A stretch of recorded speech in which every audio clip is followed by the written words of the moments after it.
La signora Malarin in rappresentanza dei genitori per Presidente del Consiglio di Stato.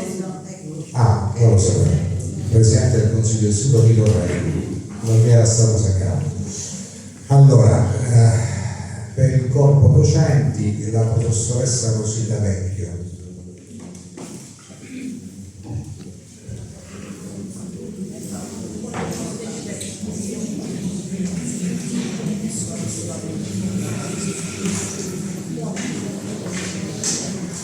Buonasera a tutti e ringrazio soprattutto chi ci ha permesso di poter organizzare questo Consiglio Comunale aperto e tutti i presenti per l'ascolto e per permetterci di esporre tutte le problematiche legate all'Istituto Riccardo Valentini e Vittorio Veneto.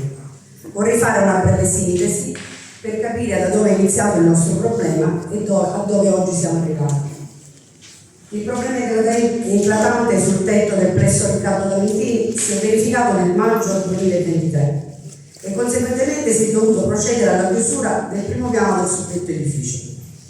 Il 3 agosto l'amministrazione ha emesso la delibera numero 135 con oggetto variazione di bilancio ai sensi dell'articolo 175,4 del decreto legislativo 267 del 2000, applicazione avanzo presunto, con cui vengono resi disponibili 500.000 euro per la sistemazione dell'edificio, di cui 100.000 euro già subito fruibili.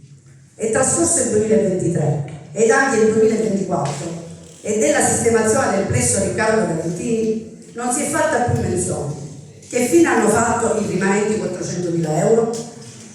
A novembre 2024 si paventano i doppi turni che hanno fatto perdere utenza alla nostra scuola, ma grazie alla caparbietà di alcuni docenti e dei genitori si è riuscito ad avere l'utilizzo dei containers o moduli abitativi, che dir si voglia. Però questi moduli abitativi sono allogati proprio in mezzo al cantiere dell'ex Vittorio Veneto. Tutto questo ha comportato un enorme disagio per studenti, famiglie e docenti. Professoressa, mi perdoni, signora, non può riprendere, soltanto i soggetti autorizzati. Sta facendo una ripresa? Grazie. Prego. Ma si è riuscito a scongiurare appunto i debiti e con immensi comunque disagi. In quei giorni il signor sindaco Rosario Lo Faro ci invita a partecipare a un consiglio comunale in cui si doveva deliberare a suo dire l'approvazione del bilancio comunale in cui figurava la somma di 100.000 euro per la sistemazione del tetto, grazie alla quale avremmo ripristinato le 6 aule che ci servivano per ritornare nella nostra amata scuola. Ci è stato promesso che a gennaio le aule site al primo piano del plesso Riccardo Valentini sarebbero state nuovamente utilizzabili. Una vera menzogna. Mi chiedo come mai oggi, 6 marzo 2025, si apprende che le somme sono disponibili senza che ci sia bisogno di approvare un ulteriore bilancio relativo all'anno in corso. Questo è un dico. Il signor sindaco ci ha ingannato a novembre o ci sta ingannando ora? In 3 giorni, da quando l'amministrazione cittadina ha saputo della concessione del Consiglio Comunale aperto, siete riusciti a fare ciò che non avete fatto in 2 anni e mezzo, e cioè progettare e deliberare per l'inizio dei lavori. Peraltro dalla delibera non si legge né data di inizio né termine dei lavori. Mi chiedo a questo punto che fine ha fatto la promessa del sindaco fatta alla giunta del 5 febbraio del 2025 di iniziare i lavori il 1 marzo, una volta luce. Dal progetto allegato alla delibera redatta in questi giorni apprendiamo che le aule che saranno sistemate saranno solo 3, il che significa che il nostro problema non verrà risolto. Non è colpa nostra se in questi 2 anni e mezzo i costi sono aumentati, ma la responsabilità è della negligenza dell'amministrazione, per cui si sappia che noi andremo avanti con le proteste fino a quando non otterremo ciò che ci spetta di diritto, ovvero la nostra scuola funzionante.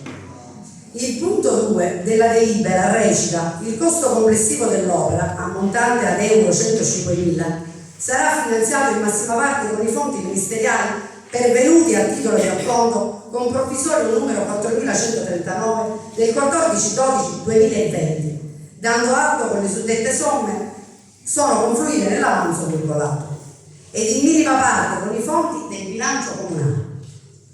Questo punto è la prova che il sindaco non ha detto la verità al Consiglio Comunale di novembre, in cui affermò che bisognava approvare il bilancio per avere i fondi per la sistemazione del tetto dell'edificio scolastico. La delibera afferma che le somme saranno prese in massima parte dall'avanzo vincolato e solo in minima parte dal bilancio comunale. Concludo dicendo che insegniamo tutti i giorni ai nostri alunni che hanno dei doveri, ma anche dei diritti, e che questi diritti non vanno calpestati, soprattutto da chi, come voi, dovrebbe dare l'esempio. Il 9 maggio, se non saranno ultimati i lavori, ci sarà un'altra turnazione ai immobili e tra l'altro sappiamo che il 30 aprile dovrebbe scadere il contratto di affitto proprio con l'immobile. A questo punto chiediamo una volta per tutte chiarezza, verità e trasparenza. Grazie a tutti.